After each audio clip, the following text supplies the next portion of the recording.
Hi, Centenary. Pastor Bob here again. Just had a thought I wanted to share with you, something I hope will help you as we go through these days of coronavirus.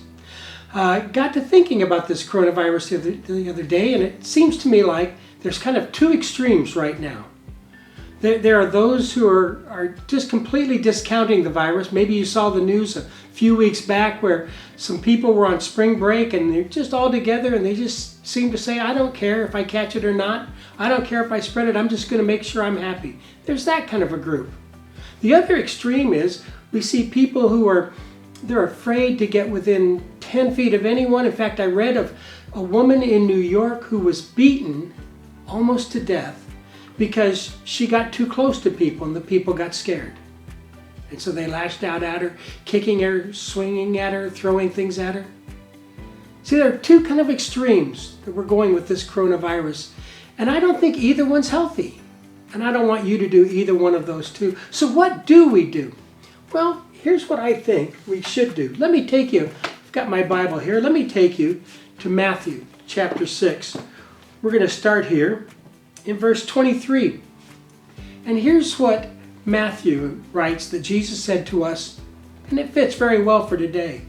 Jesus said, I tell you, do not worry about your life, what you're going to eat, what you're going to drink, or about your body, what you're going to wear. Is not life more important than food and the body more important than clothes? And then Jesus goes on and he talks about the birds. And he says, you ever notice the birds? They don't have fields. They don't plant crops. They don't harvest those crops. No, they trust God. Now, don't misunderstand. The birds do their part, don't they? They go out every day and they search for food. And they find food and they bring it back for themselves and their families. So they're doing their part. But what they're not doing is worrying. They're trusting God to do His part. In the Bible, Jesus also talks about the lilies of the field, and He says they are without a doubt the most beautiful flowers ever to grow. And He says, you don't see these flowers worrying about what they're going to wear. No, they're just trusting God. Now, they do their part, don't they?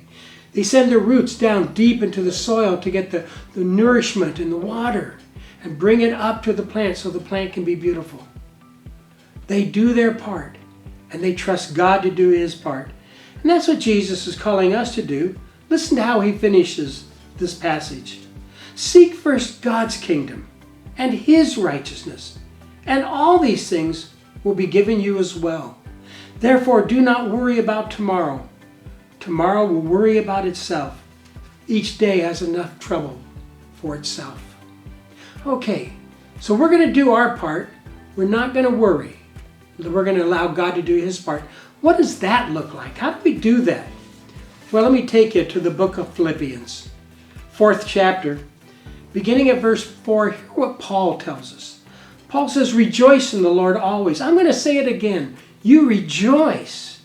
Now, Paul's not telling us to be happy in the midst of all this time because these words are a command, and you can't command emotions. What he's saying with this is trust in God. Put your faith in God. Look to God for the things God only can do, and then you do the things that you can do. So we say, okay, so how do I do that? What do I do? Verse 6, Paul continues, don't be anxious about anything. So what do we do instead?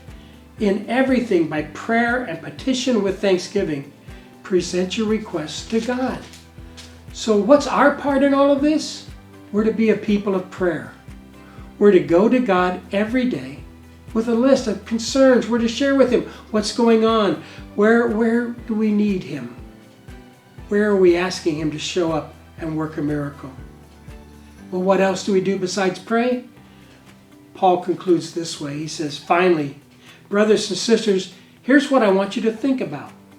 Whatever is true, whatever is noble, whatever is right, whatever is pure, whatever is lovely, whatever is admirable, if there's anything excellent or praiseworthy, then think about these things.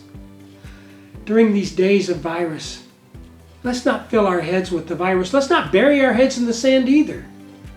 But let's think about God. Let's put our attention on the things God can do. Let's pray to God for all of our concerns, all of those that we're keeping on our prayer list. And let's trust God to do His part, and we'll do ours. All right, Centenary? We'll see you again real soon. Bye-bye.